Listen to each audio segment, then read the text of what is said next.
uNkulunkulu weqiniso, zonke izizwe zalo mhlaba mazizuze usindiso, amadolo kulelizwe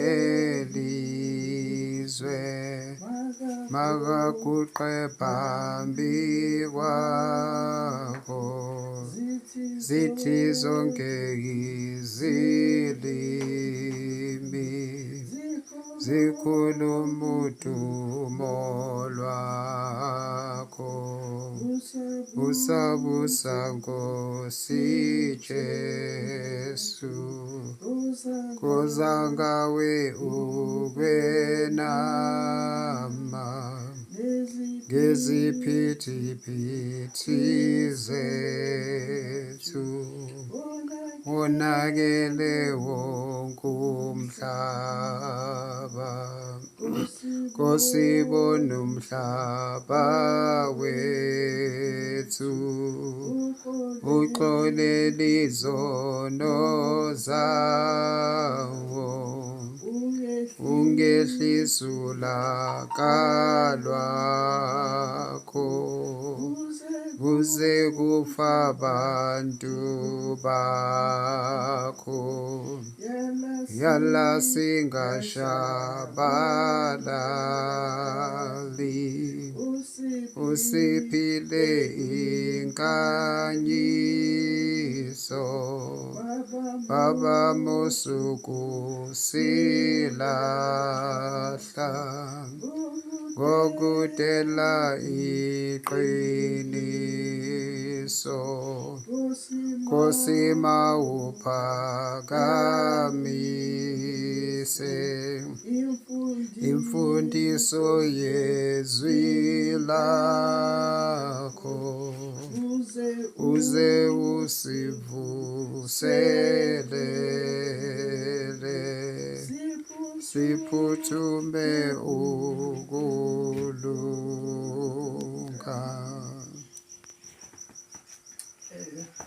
Roma 5:8, izithelo zokulunga. Ujethi kepha uNkulunkulu uyabonakalisa ukusithanda kwakhe ngalokhu ukuthi siseyisono uKristu wasifela. Ngakho kakhulu sesilungisisiwe ngegazi lakhe, siyakusindiswa ngaye olakeni. Ukuthi uNkulunkulu uyabonakalisa ukusithanda kwakhe ukuthi siseyizoni. uNkulunkulu wanikela ngoKristu ukuthi azosifela ukuze sikwazi ukuhlanjulula, ukuze sikwazi ukuthethelela isono. Njengoba kakhulu sesilungisisiwe ngegazi lakhe, siyakusindiswa ngaye olakeni. Ngakho-ke kakhulu sesilungisisiwe njengoba sikwazi nokulabelela, sikwazi nokudumisa uNkulunkulu, silungisisa ngegazi likaJesu Kristu, ngoba alikho elinye igazi eleyimbuzi nako konke alikwenzanga umsebenzi, kodwa igazi likaJesu. Sisindiswa ngalo olakeni lukaNkulunkulu, ngoba uNkulunkulu esebonile ukuthi umuntu uhamba indlela yakhe, uhamba ukuthanda kwakhe, ngoba uNkulunkulu emthanda umuntu. Yengawo lapho kusefuthi uyini ukuthi uNkulunkulu amthande umuntu kangaka, amnakekele kangaka, kungenxa ukuthi wamthanda, wamenza umfanekiso wakhe.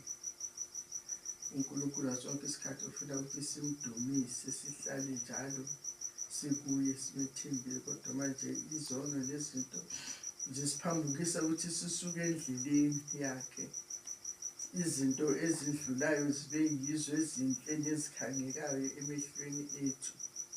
Lokhu ukuthi izwi lakhe ukuthi uNkulunkulu awulokhuzane uyabonakalisa ukusithanda kwakhe ukuthi siseyizoni.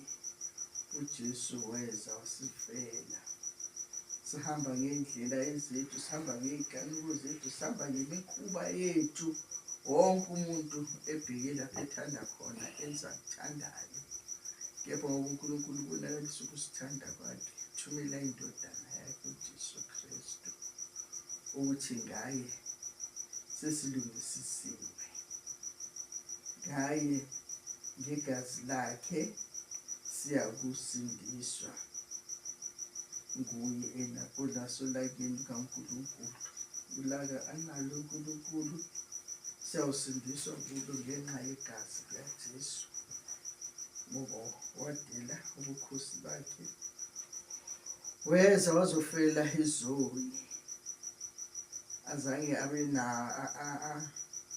anake ihlazo lokufa akufayo, ihlazo lokulengisa phambanweni njengesoni, ngoba kwakulengiswa abayenze izono bebulawa ngaleyo ndlela leyo yokulengisa phambanweni. Wafa ukufa kwezoni angasiyisoni, ukuze sihlanjululwe ngegazi lakhe, sithethelelwe ngegazi lakhe, ngoba ayikho enye into ethelelwa, futhi akukho onamandla nonikwa amandla la emhlabeni njengoJesu Kristu, ngoba uthe unamandla emhlabeni nasezulwini. Ngako ukuthi sihambe nezwe elidlulayo, siyeke uhamba noJesu Kristu umi kuze kube phakade. Sawulahlekelwa ngempela uma sithanda izwe kunokuthanda inkosi uJesu. Ngiyabonga, amen. Buna Nkosi Ngamise imfundiso yezwi lakho, uze usivuselele, siphuthume ukulunga.